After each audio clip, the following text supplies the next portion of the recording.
오늘 본문에서 사도 바울은 디모데에게 힘을 주어 강조합니다. 모든 성경은 하나님의 감동으로 된 것으로 교훈과 책망과 바르게 함과 의로 교육하기에 유익하니 이는 하나님의 사람으로 온전하게 하며 모든 선한 일을 행할 능력을 갖추게 하려 함이라.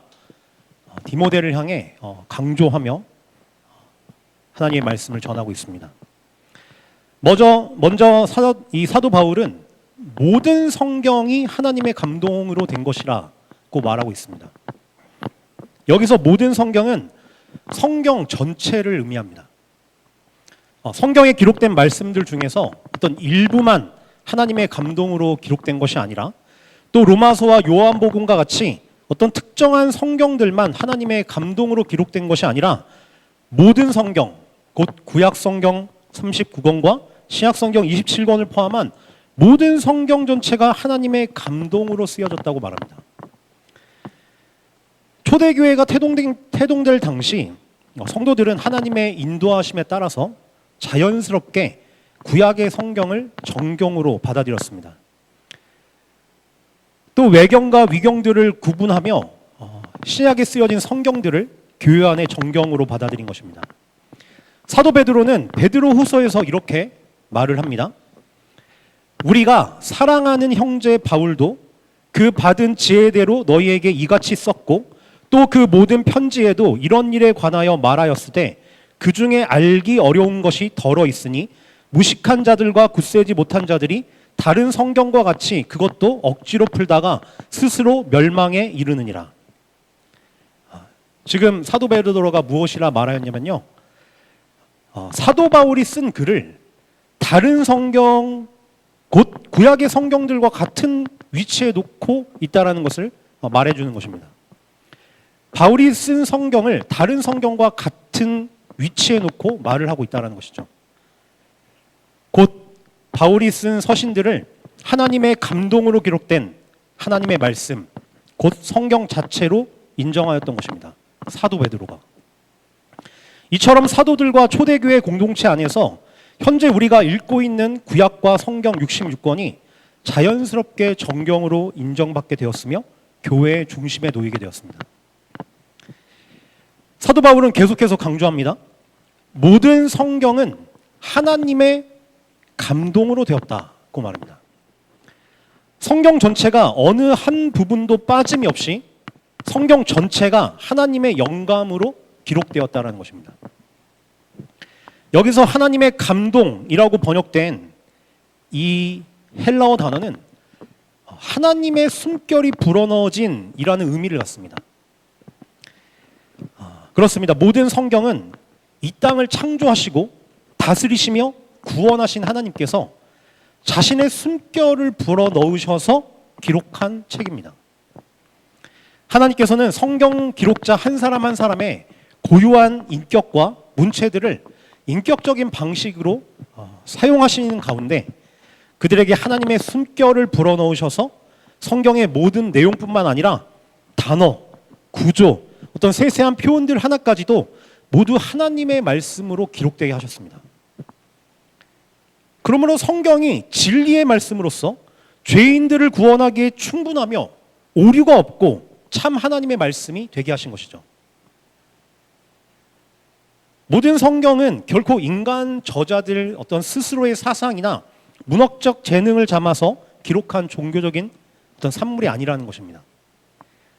성경은 살아계신 하나님의 숨결로 불어넣어진 하나님의 말씀입니다. 하나님께서 죄인들을 구원하시려고 자신의 영광을 선포하시려고 성경의 저자들에게 영감케 하셔서 감동케 하셔서 진리를 계시하신 하나님의 말씀 그 자체라는 사실이죠. 그러므로 사도 바울은 이 성경이 읽고 듣는 우리에게 유익하다라고 말합니다. 디모데후서 3장 16절에 이렇게 말을 하고 있죠. 모든 성경은 하나님의 감동으로 된 것으로 교훈과 책망과 바르게 함과 의로 교육하기에 유익하니. 유익하다. 성경이 우리들에게 유익하다라고 말하고 있다는 것입니다. 그런데 바울은 좀 더 구체적으로 네 가지로 구분하여서 우리들에게 어떻게 유익한지를 말하고 있죠. 첫째는 성경은 우리들을 교훈하기에 유익하다. 둘째는 성경은 우리들을 책망하기에 유익하다. 셋째는 성경은 우리들을 바르게 하기 때문에 유익하다.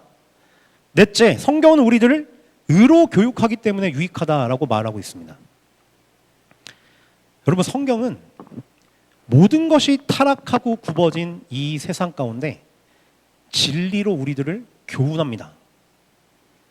조금도 거짓이 없는, 조금도 굽은 것이 없는 진리로서 우리들을 교훈하는 것이죠. 그러므로 참과 진리를 분별할 수 있게 하는 것입니다.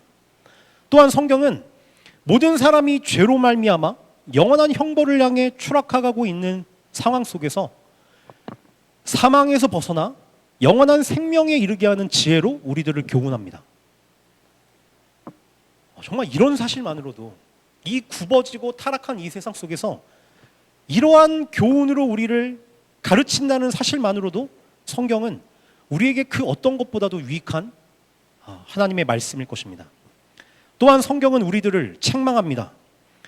여러분, 이 세상 사람들은요, 우리도 그 세상 사람들 가운데 살아가는 사람으로서 이것과 벗어날 수 없을 텐데요.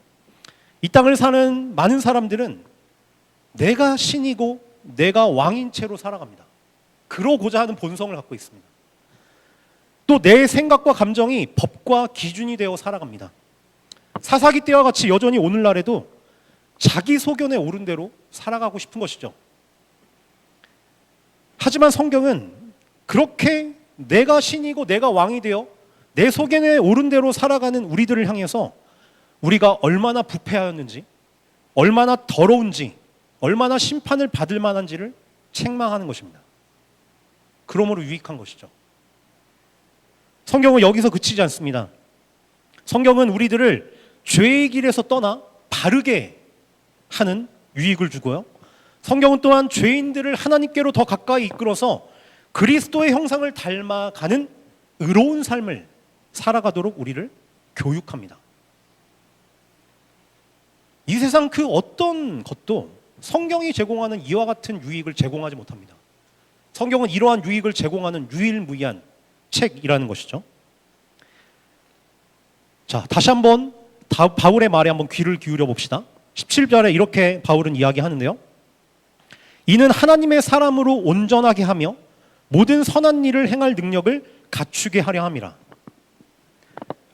성경은 죄인들을 하나님의 사람으로 온전하게 하고 모든 선한 일을 행할 능력을 갖추게 하는 유익을 제공해 주는 책입니다.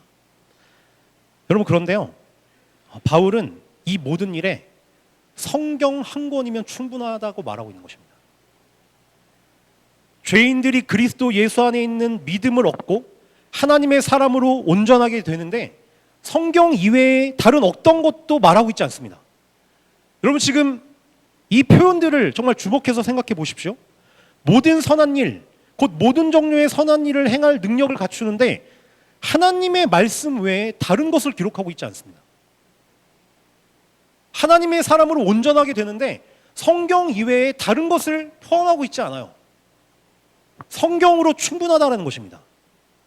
하나님의 사람으로 온전하게 되는데, 그리고 모든 선한 일을 행할 능력을 갖추게 하는데 성경으로 충분한 것입니다. 하나님의 말씀이 우리에게 구원에 이르게 하는 지혜가 있게 하며 하나님의 말씀이 우리들을 교훈하고 책망하고 바르게 하고 의로 교육하며 하나님의 말씀이 우리들을 하나님의 사람으로 온전하게 하며 모든 선한 일을 행할 능력을 갖추게 한다는 것입니다. 여기에 이 세상의 도덕도, 어떤 철학도, 문화도, 누군가의 간증도, 어떤 다양한 행사와 프로그램 등이 뒤섞여 있지 않습니다. 하나님의 말씀만을 말하고 있다는 것이죠.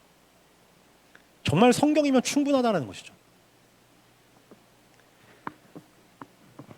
사도들과 초대교회 공동체는 이처럼 성경을 교회와 자기 자신에게 면밀히 적용하면서 정말 성도의 삶의 절대적인 기준으로 삼았습니다. 성경에 기록된 하나님의 말씀을 높였고 따르려 하였고 배우고 순종하고자 하였습니다. 그런데 안타깝게도 초대교회가 이 땅 가운데 세워지고 시간이 흐를수록 교회들은 점점 더 성경과 멀어지게 되었습니다. 교회 안에 하나님의 말씀 외에 철학이 들어오고 문화와 전통 같은 것들이 스며들어오기 시작했습니다. 그리고 하나님의 말씀이 원래 교회의 중심 가운데 있었는데 하나님의 말씀을 교회의 주변으로 다른 것들이 밀어내기 시작한 것입니다. 급기야 5세기부터 15세기까지 이어진 길고 긴 중세기 기간은 그야말로 성경이 비추는 진리의 빛이 교회 안에서 캄캄하게 가리워진 시기였습니다. 여러분, 로마 카톨릭 교회는요, 성도들에게서 성경을 빼앗아왔습니다. 가톨릭 교회는 성도들이 읽을 수 없는 라틴어로 번역된 성경을 공식적으로 예배에서 사용하기 시작했습니다. 여러분, 라틴어를 우리 모르죠? 그런데 우리에게 라틴어 성경을 읽으라고 하면 읽겠습니까? 그때 당시에 그들도 마찬가지였다는 것이죠.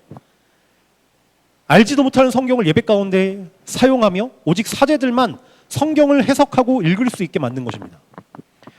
심지어 공의회에서는 성도들의 성경 소지를 금지했고 라틴어 외의 언어로 번역하는 일도 금지했습니다.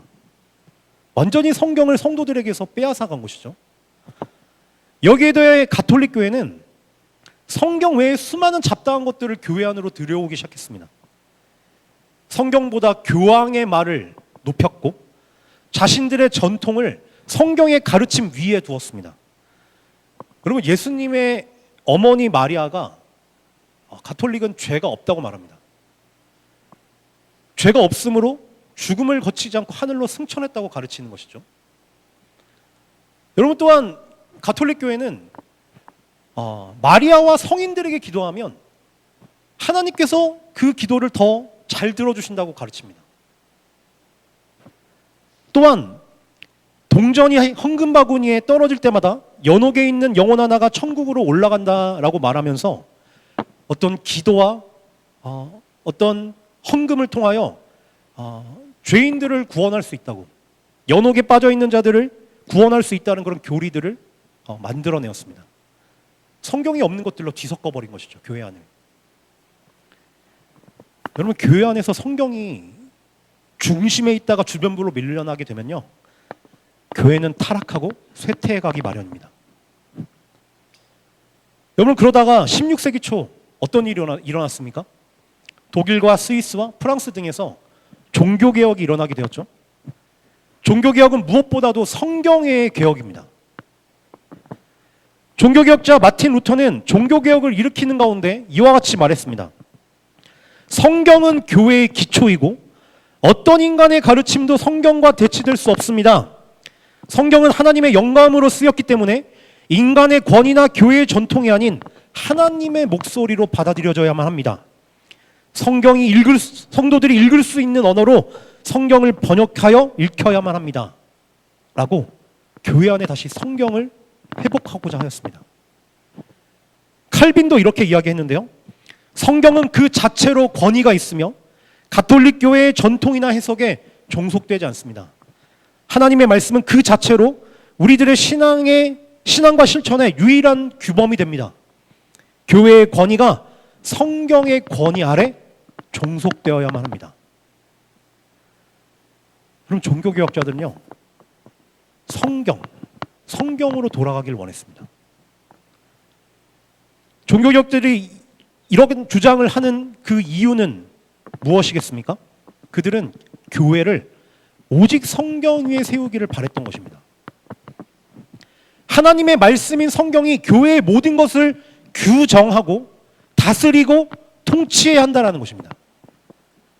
인간의 감정과 인간의 지성과 문화와 정통 위에 교회가 세워져서는 안 되고 오직 성경 위에 교회의 기둥과 터가 서야 하며 하나님의 말씀으로 세워진 교회만이 참 하나님의 나라이고 참된 교회라는 것을 확신했던 것입니다.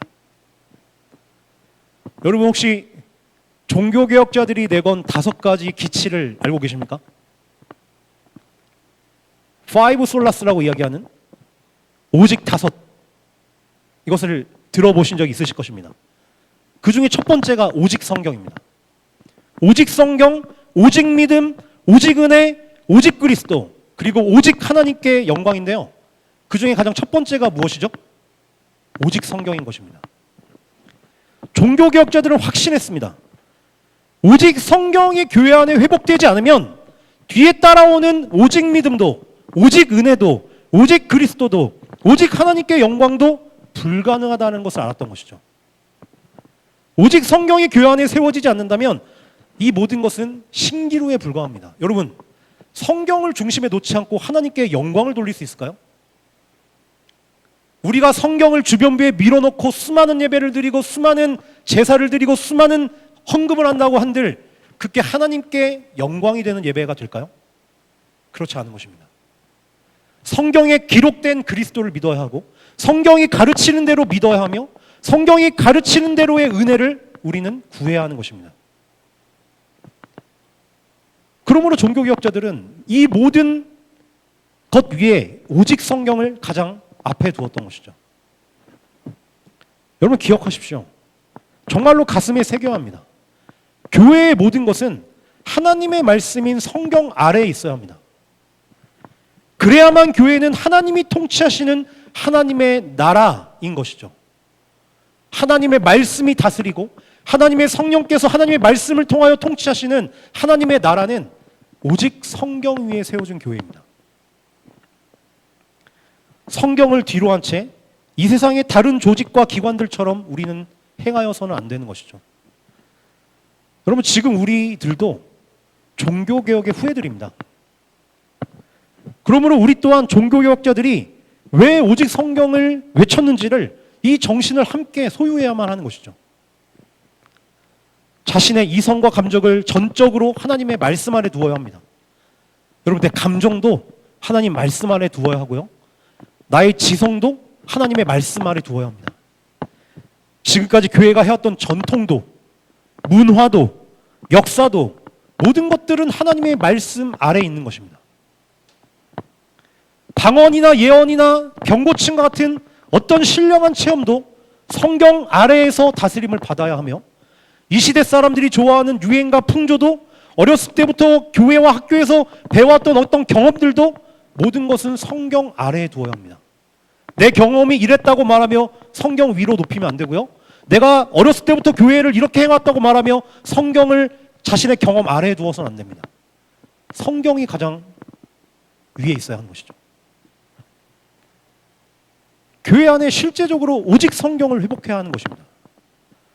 종교개혁자들은 바로 여기 이 지점에서 전쟁을 벌였습니다. 하나님의 말씀이 교회의 가장 높은 곳에 놓여지도록 목숨을 건 것입니다. 여러분 종교개혁이 그냥 일어나지 않았습니다. 수십만의 사람이 죽은 것이죠. 여러분 오직 성경을 수호하기 위해서요. 윌리엄 틴데일과 존 후스와 존 위클리프와 같이 수많은 사람들이 오직 성경을 교회 안에 회복하기 위해서 어떤 구호정당 아니라 진짜로 교회가 오직 성경 위에 세워지기 위해서 교수형에 당했고 화형의 처함을 당했습니다. 여러분 우리가 지금 읽고 있는 이 성경은요. 종교개혁자들의 피와 생명 위에 있는 것입니다. 예전에 가톨릭 교회가 이루어졌다면 우리는 지금도 라틴어 성경을 보고 있었겠죠. 우리는 하나님의 말씀에 접근할 수가 없었을 것입니다. 여러분 그런데 이와 같이 종교개혁자들의 피와 생명 위에 세워진 이 오직 성경이 오늘날 한국교회에서는 어떻습니까? 아니 지금 이 자리에 모인 우리들에게서는 어떻습니까? 우리들, 여기에 모여있는 우리들은 정말로 하나님의 말씀 위에 서 있습니까? 정말로 하나님의 말씀을 내 삶과 우리의 가정과 교회의 터와 기둥으로 진리의 터와 기둥으로 삼고 있습니까? 하나님의 말씀인 성경을 읽고 듣고 배우기를 힘쓰며 성경이 우리들을 교훈하게 하고 책망하게 하고 바르게 하게 하며 의로 교육하도록 하여 우리들을 하나님의 말씀에 내어드리고 있습니까?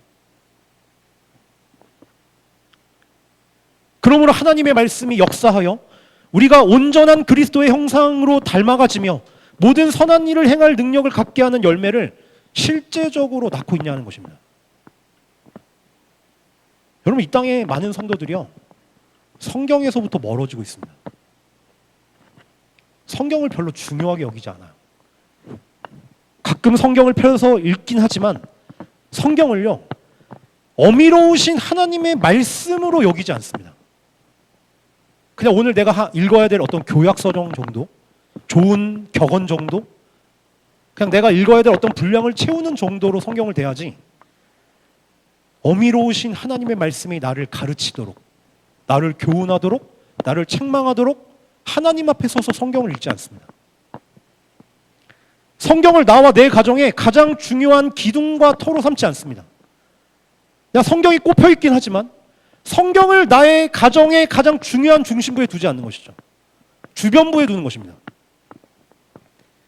그러므로 하나님의 말씀이 가르치지 못하도록, 바르게 하지 못하도록, 선한 열매를 맺지 못하도록 성경을 주변부로 계속해서 밀어나는 일들을 한국교회 성도들이 슬프게도 행하고 있다는 것입니다. 심지어 교회 안에서 자기 자신의 어떠함을 성경 위에 두는 자들이 점점 늘어나고 있습니다. 어떤 자들은 직접 자신이 하나님께 말씀을 받았다고 주장하며 근거 없는 말들을 쏟아내기도 합니다. 또 어떤 자들은 자신이 어떤 신비한 경험을 했다고 말하며 자신의 말을, 자신의 경험을 성경보다 더 위에 두기도 합니다. 강단에서는 하나님의 말씀이 아닌 이 세상의 어떤 물질과 욕심을 자극하는 성공담과 축복들이 쏟아지고, 마치 가톨릭 교회가 돈을 받고 죄를 사해준다고 면죄부를 팔듯이 교회는 헌금을 받고 그 대신에 성공하는 말과 축복의 말을 들려주는 이와 같은 모습들이 만연하고 있는 것이죠. 하나님의 말씀을 대신하여 수많은 이벤트들과 어떤 쇼와 어떤 간증들과 어떤 행사들이 예배를 가득 채우고 있는 것입니다. 여러분, 하나님의 말씀이 정말 우리 가운데 하나님의 권위로서 존중을 받고 있는지를 우리는 심각하게 생각해 봐야 하는 것입니다. 만일 하나님의 말씀이 우리 자신과 교회의 중심부에 있지 않고 주변부로 밀려나게 된다면 이 땅의 교회들은 필연적으로 이전의 가톨릭 교회가 그랬듯이 참된 교회의 모습을 잃어버리게 될 것입니다. 여러분, 오직 성경이 훼손되면요, 교회는 무너지는 것입니다. 하나님의 말씀이 교회의 가장 위에 있지 않다면 교회는 타락하고 소멸되고야 마는 것입니다. 여러분, 사탄과 그의 수하들은 교회에서 성경을 빼앗기를 역사 속에서 끊임없이 힘써왔습니다. 성경만 교회에서 빼앗으면 자연스럽게 교회는 무너지기 때문입니다. 성도들에게서 또 사역자들에게서 성경을 빼앗기만 한다면 교회는 자연스럽게 타락하고 하나님의 나라로서의 모습과 기능을 상실해버리기 때문에 사탄은 가장 최우선적으로 하나님의 말씀을 교회에서 빼앗고자 하였습니다. 중세시대 이후로도 교회는 끊임없이 이 성경을 위협받아 왔는데요, 간단하게 몇 가지 역사적인 흐름을 같이 좀 살펴보길 원합니다. 여러분, 17, 18세기 당시에는 급속도로 과학이 발전하였습니다. 과학이 발전하면서 사람들은 점차 인간의 이성을 숭배하기 시작했는데요, 그러면서 사람들은 성경에 기록된 초자연적인 계시를 부정하기 시작합니다. 과학적으로 설명될 수 없고 이성적으로 이해할 수 없는 것은 진리가 아니라고 주장하는 것이죠. 예수님의 부활도 인정하지 않았습니다. 처녀 마리아의 수태도 인정하지 않았습니다. 머리로 이해가 되지 않는 모든 것은 진리가 아니라고 주장하기 시작한 것이죠. 17, 18세기 이와 같은 풍조들은 교회 안에도 깊숙이 침투하여서 성도들로 하여금 성경의 권위를 추락시키게 되었습니다. 여러분, 오늘날에도 이와 같은 일들이 벌어지고 있다는 사실 아십니까? 여러분, 진화론이 온 세계에 퍼지면서 교회 안에 있는, 예를 들어서요, 교회 안에 있는 사람들조차 점점 성경에 기록된 그대로의 창조를 믿지 않습니다.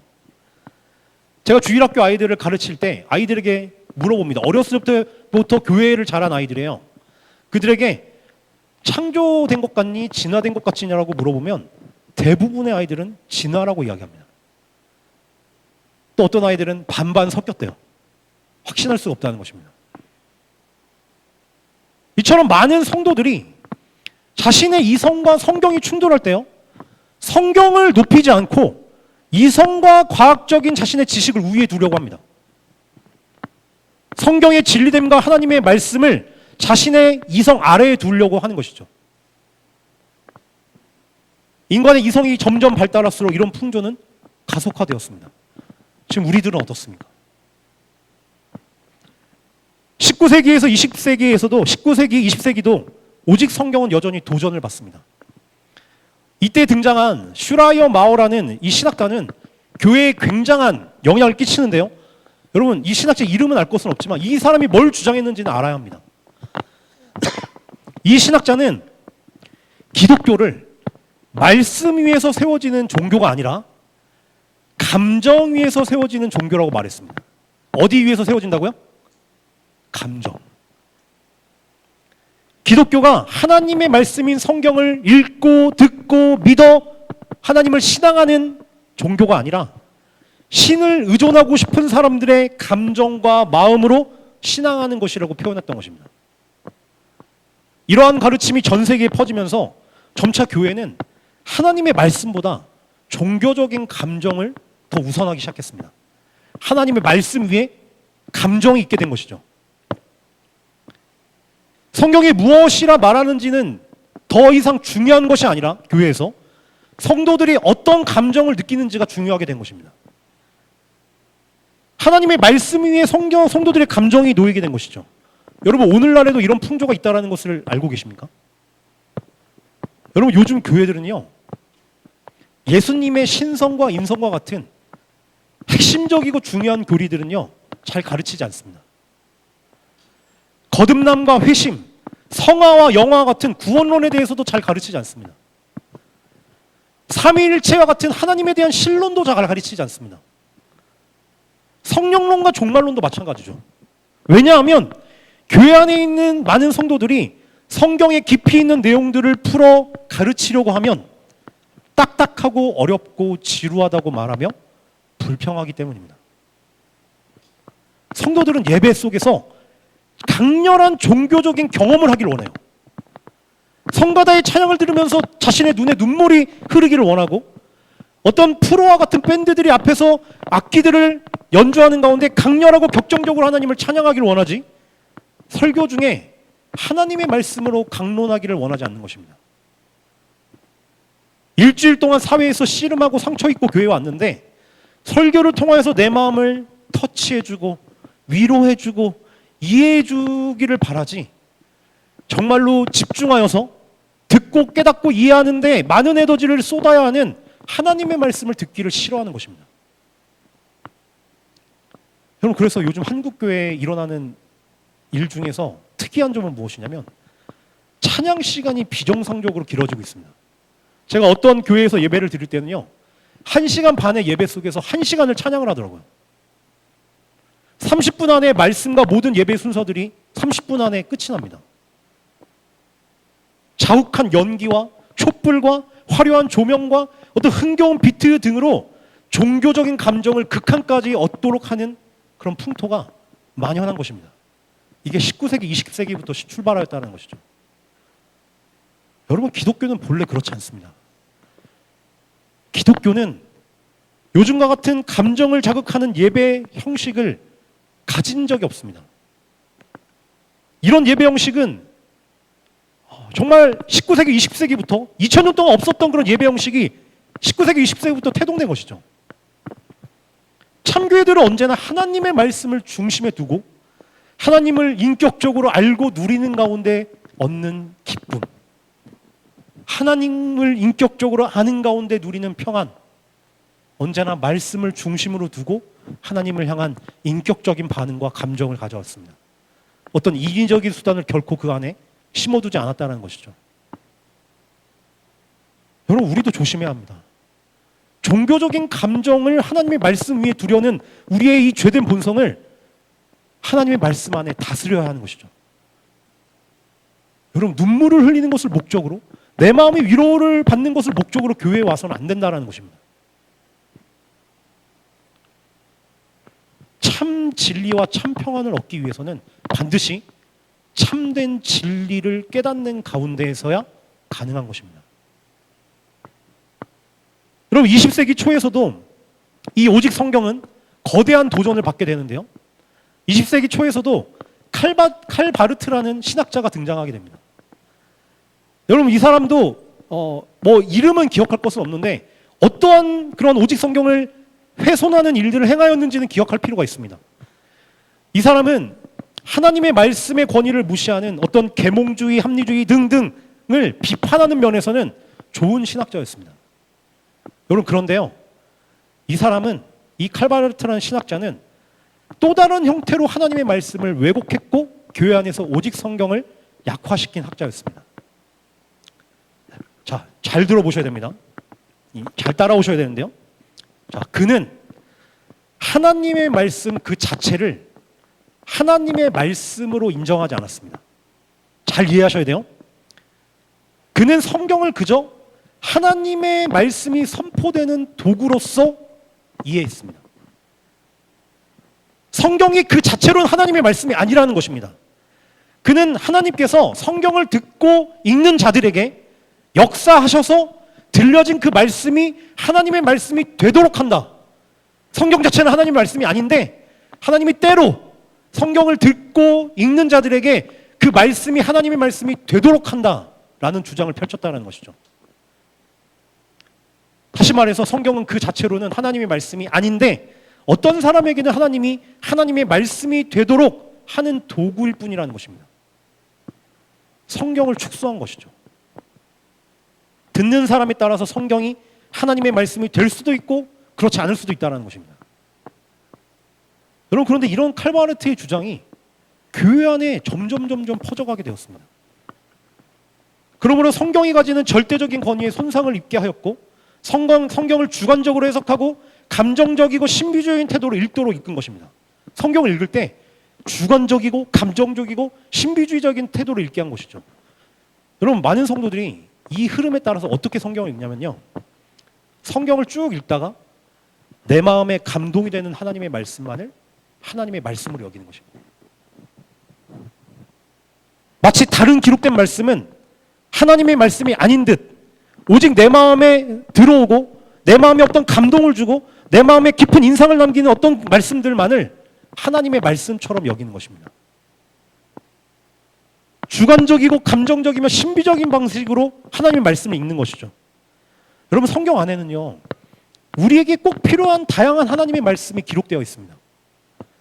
죄를 향한 하나님의 선포, 하나님과 맺은 언약에 불성실할 때 받을 저주, 하나님의 백성들의 역사, 하나님을 향한 시와 노래, 율법, 미래를 향한 예언 등 정말 다양한 우리에게 꼭 필요한 하나님의 말씀이 기록되어 있습니다. 그런데 이 모든 말씀들을 우리는 다 하나님의 말씀으로 여겨야 하는데 그 중에서 자기에게 다가오는 어떤 특정한 말씀만을 소중히 여기고 그것만을 기뻐하고 그것만을 하나님의 말씀으로 받는 것입니다. 주로 이 말씀은 어떤 것이 있겠습니까? 축복하는 말씀, 위로하는 말씀, 용서하는 말씀들만을 하나님의 말씀으로 받는 것이죠. 여러분, 심지어 어떤 자들은 이와 같은 일에 더해서 마치 무당이 신내림을 하듯이 말씀을 뽑습니다. 말씀을 뽑아서 이 말씀이 오늘 나에게 주신 하나님의 말씀이라 말하고 오늘 이번 한 해 동안 나에게 주신 하나님의 말씀이라고 생각하는 것입니다.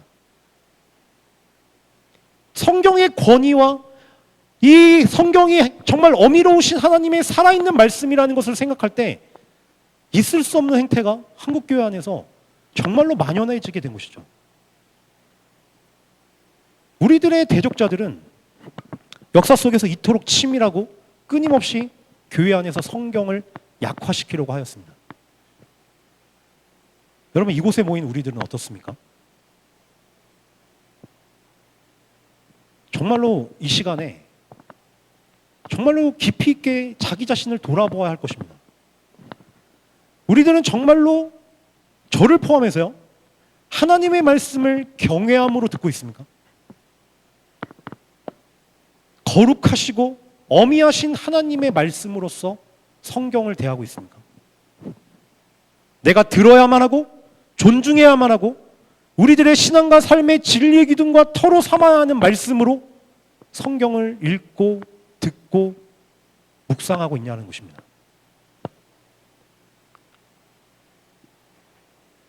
여러분, 오늘 이 시간 사도 바울이 우리 가운데 증거한 이 말씀을 가볍게 듣지 않았으면 좋겠습니다. 이 엄숙한 말씀을 흘려듣지 말아야 할 것입니다. 모든 성경은 하나님의 감동으로 된 것으로 교훈과 책망과 바르게 함과 의로 교육하기에 유익하니 이는 하나님의 사람으로 온전하게 하며 모든 선한 일을 행할 능력을 갖추게 하려 함이라. 여러분, 이 말씀을 하나님께서 나와 우리 공동체에 선포하시는 말씀으로 받고 믿으시고 따르시고 순종하게 되기를 축원합니다.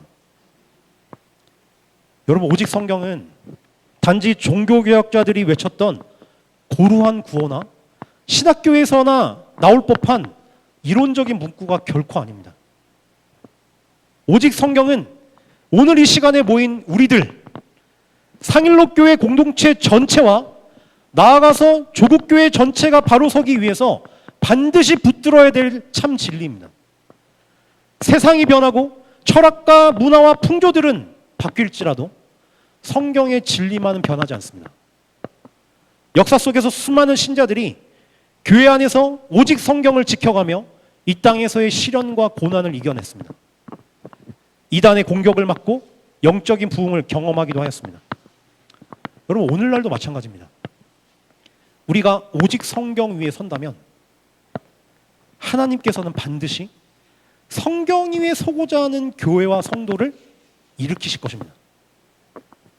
하나님은 반드시 자신의 이름과 영광을 위하여 하나님의 말씀을 존중하고 경외하며 따르고자 하는 교회에 힘을 더하실 것입니다. 그러므로 나 자신과 우리의 가정과 교회의 모든 곳에서 성경을 절대적인 기둥과 터로 삼아야만 합니다. 교회 학교에서도, 전도회에서도, 교육자실에서도, 당회에서도, 교회에 속한 모든 곳에서 성경에 기록된 하나님의 말씀을 가장 귀히 여겨 높이고 그 말씀에 복종하며 다스림을 받아야만 할 것입니다. 여러분, 성경이 말하는 것은 하고요, 성경이 금하는 것은 하지 않는 하나님의 말씀의 통치를 받는 것이 교회 안에 반드시 중심 가운데 구현되어져야만 한다는 것입니다. 여러분, 가정에서도 마찬가지입니다. 여러분, 성경이 내 자녀들에게 구원에 이르게 하는 지혜를 얻게 하며 그들을 교훈하고 책망하고 바르게 하고 의로 교육하는 통로가 되며 하나님의 사람으로 온전케 하며 모든 선한 일을 행할 능력이 된다는 사실을 굳게 믿으면서 하나님의 말씀으로 자녀들을 양육해야만 합니다. 여러분, 여기에는요 믿음이 필요한데요, 이 사실을 믿는 자는 성경을 펴 가르칩니다. 그러나 이 사실을 믿지 않는 자는 내 가정에서 성경을 주변부로 밀어버리죠. 성경이 진짜로요 나를 가르치고 우리의 가정을 교훈하며 우리의 자녀들을 하나님의 사람 되게 한다는 것을 믿는 자는 성경으로 자녀들을 양육합니다. 자녀들이 삶의 순간순간의 선택 속에서 성경의 말씀을 기억하며 하나님은 무엇이라 하셨는가를 물으며 하나님의 뜻을 쫓는 자로 교훈해야 하는 것이죠. 개인의 삶에서도 날마다 하나님의 말씀을 경외하는 가운데 읽어야 합니다. 그냥 교양서적 읽듯이 읽는 것이 아니고요, 하나님의 말씀으로서 경외를 담아 읽는 것입니다. 그 말씀이 무엇을 말하는가를 묵상하며 신앙의 선배들이 남긴 좋은 책들을 통하여 그 말씀을 상고하고 교회 안에서 하나님의 말씀을 배우고 나누는 일들을 지속해야 한다는 것입니다. 이것이 실제적인 차원에서 오직 성경을 이루는 것이죠. 여러분, 만약 우리가 정말로 나 자신과 가정과 교회에서 오직 성경을 이루고자 한다면 하나님께서는 반드시 그와 그 가정과 교회를 변화시키실 것입니다. 여러분, 결코 뜬구름 잡는 이야기가 아니라 역사와 교회사가 이를 증명합니다. 지금도 성경에 충실하고자 하는 교회들 안에는 하나님은 이러한 선한 역사를 지속하고 계십니다. 여러분, 오직 성경 위에 있어야 합니다. 오직 성경 위에 설 때에만 하나님께서는 다시 한번 이 땅의 교회와 성도들을 온전한 믿음으로 세우시고 참된 부흥을 허락하실 것입니다.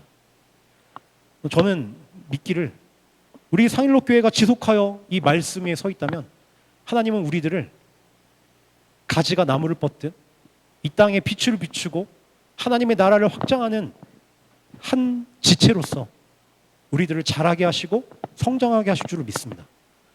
인간의 힘과 능력으로 되는 것이 아니에요. 하나님의 말씀으로 되는 것입니다. 이를 소망하며 우리 교회가 오직 성경 위에 세워지기를 소망합니다.